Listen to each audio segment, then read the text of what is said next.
जोबोद मोजां बे रुपहि रंजालि बैसागु सेलेब्रेशन कमिटिया नैबे रुपहि दैमा सेरनि बे मन्दिरावहाय बाजारावहाय गाजा गोमजा जोबोर मोजां रंजालि बैसागु बिदायनि हाबाफारि बिथांमोना लादों दा बेयावहाय आलासि हिसाबै बाहागो लानो मोननानै जोबोर मोजां मोनदों आरो आङो बेखौनो बुंनो सानदों दि बर' हारिया गोबाव समनिफ्रायनो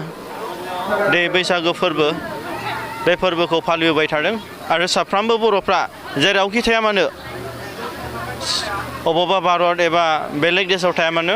बे रंजालि बैसागु फोरबो एबा गुबुन गुबुन फोरबोखौ हानायखिनि जों फोथांनानै लाखिनांगौ आरो दिनै जोंहा रंजालि बैसागु माने फोरबोखौ फालिनाय लोगो लोगो थांनाय आजै आजौमोननि जि मोनसे सोमोन्दो थानाय एबा फैबाय थानाय समावहाय दि हारि हिसाबै बे बुहुम बिखायाव बर' हिसाबै दिनै बर' सिनायथि जानानै जों थांनानै थानो थाखाय बे रंजालि फोरबो एबा गासैबो बर' हारिनि फोरबोफोरखौ जों माने दिदोमै माने जों लांबाय थानांगोन जिहेतु रंजालि बैसागु खुंबोनायनि गेजेरजों बर'फ्रा माबायदि बेसेबां मुलाम्फा जादों हारि हिसाबै दा रंजालि फोरबो बे सेलेब्रेशना जिहेतु बोसोरफ्रोमबो फैयो थाङो नाथाय जि थांनाय आजै आजौमोननि जे आसार खान्थि बे आसार खान्थिखौ नैबे फोरबोनि गेजेरजों जोङो जोंनि बर' हारिनि गेजेराव जों अनलायनाय एबा जों ब्रादारहुड दे बिदा फंबाय जाथि खुरमा आरो गामिनि गेजेराव न'खरनि बिबथै बिमादै बिमायं बिमा बिफा फंबाय बिनानावनि गेजेराव जों सनमान होलायनानै जों खौसेयै जि बै समनिफ्राय फैदोंमोन जे मान सनमान होलायनानै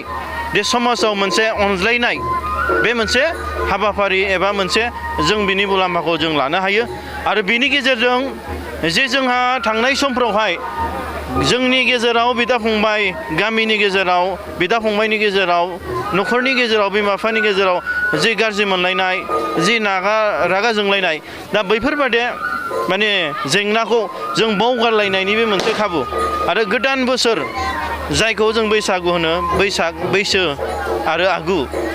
दा बेवहाय जोङो गोदान बोसोर जानाय लोगो लोगो बिलाइ खिलिजेननायजों जोंनि बर'फोरनि आसार खान्थिनि जि मोनसे माने गोदान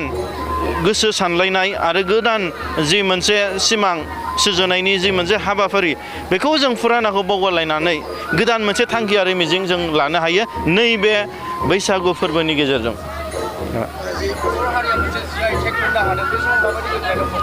डेफिनेटलि बे बर' हारिनि गेजेराव जोंनि जे GI टेग मोनसे मोननो हादों दा बेनि गेजेरावहाय गोबाव समनि गेजेराव जोंनि गोबां माने बर'नि गोरों गोरा एबा मेलेमजिबि बिथांमोना नांबोदोंमोन दा बेनि गेजेरावहाय जोंहा आरो गोबां GI टेग खालायबावनांगौ दङ जेरै जोंनि दा डिमासाफोरनि मा होनो जौ नङा होमबा दा जोंनि जौ गोरान नङा होमबा बेजों लोगोसे गिबि जोंहा नैबे आर'नाइ नङा होमबा आर'नाइनि GI टेग नैबे जिनिसखौ दा जाफुंसाराखै मेजर हिसाबै जोंहा दिनै बर'नि गाननाय जोमनायनिफ्राय मेजर माबायानो जाहैबाय आर'नाइ जाय आर'नाइखौ सारा भारतआवनो बे माने गुबुन आर्य फोलेरनि मानसिफ्राबो एबा साउथ इण्डियानि द्राबिडियान्सफ्राबो दिनै जों नुनो मोनदों बिथांमोननि सारियाव बे आर'नाइनि माखासे सिम्बल नङा होमबा आर'नाइनि जे हाजो आगर बेखौ बिथांमोना माने दिनै लागासिनो आरो जों बांसिन गिनांगौआ जाहैबाय जोंनि साखाथियाव थानाय बे राजबंशी फोलेरनि जाय बिथांमोना लासैनो बे दख'नाखौबो लानो थांबाय बेजों लोगोसे बिथांमोना आर'नाइ बेखौबो दिनै गावसिनि होननानै मडिफाइड खालायनानै लानायनि चान्सेस थायो आरो दिनैथ' जोंनि आसामावहाय आसामिसफ्रा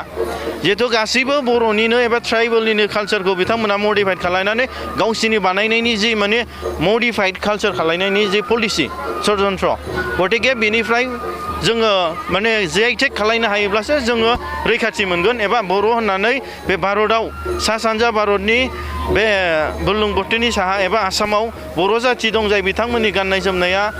बेफोरबादि होननानै जों GI टेगनि गेजेरजों सिनायथि जों मोनगोन